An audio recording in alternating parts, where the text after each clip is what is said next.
There's this idea floating around that we all have shrinking attention spans of goldfish, so I hear, and I call bullshit on that today.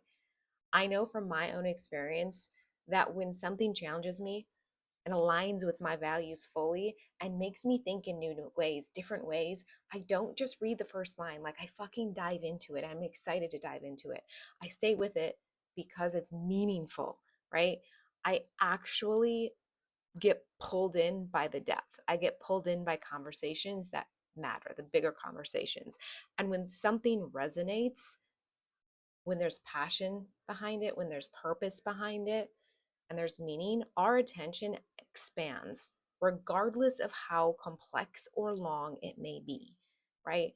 And side note here, humans are fucking complex. We can handle complex things, and people constantly are dumbing it down for us. Whole another fucking story rampage I can go on in that direction. But the truth is, if you feel that energy behind something, right? When you truly take that all in, like, you want to stay, you engage deeply, and you want more of it. You crave more of that. So something here that I have learned that I haven't yet like had the courage to say, but I'm just going to say it today is, when you are constantly consuming surface level things, you will continue to have surface level attention spans, surface level vocabulary, surface level ways of thinking bigger. Therefore, not expanding how you think about things or see things. And that's just the truth. The idea that we are all losing our ability to focus isn't because we are short of attention spans, that we have those short attention spans. It's because we are constantly bombarded with things that don't move us. That is the most interesting thing to think about. Just think about the last 5 books you read.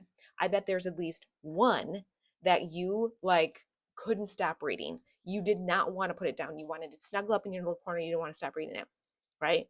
Because it grabbed your attention. Like, it was so you. And then there's those books that the next three, maybe, like, you had to force yourself to finish, and maybe you didn't even finish them because it wasn't something that meant something to you. So your attention span was there for the first 2 books, but it wasn't there for the last 3, and that's okay. But we need to know this as we are creating our brand and creating content and putting things out into this world. Okay? When you connect to what truly matters, attention isn't fleeting, it's actually infinite. Right? So society keeps feeding us this idea of distraction, right? This idea of the distractions diminishing our focus. But what they don't tell you is that you already have the capacity to fully fucking engage. You have it already, okay? I want you to sit with that. The key is to find what sets your fucking soul on fire.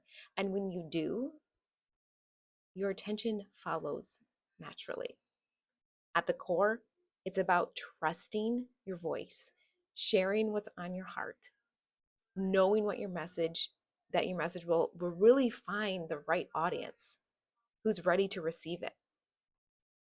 And that's why I'm so committed to standing against the narrative that we have tiny attention spans. It's not the people that, can't focus. It's that we're wanting to find something worth focusing on, where we share our truth from the heart. That's when people will listen. The right message always finds the right audience.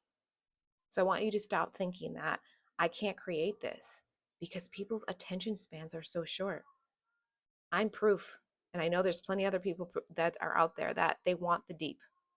They want the complexity. They want to be challenged. They want to think deeper. And by you holding back, they don't get to hear that.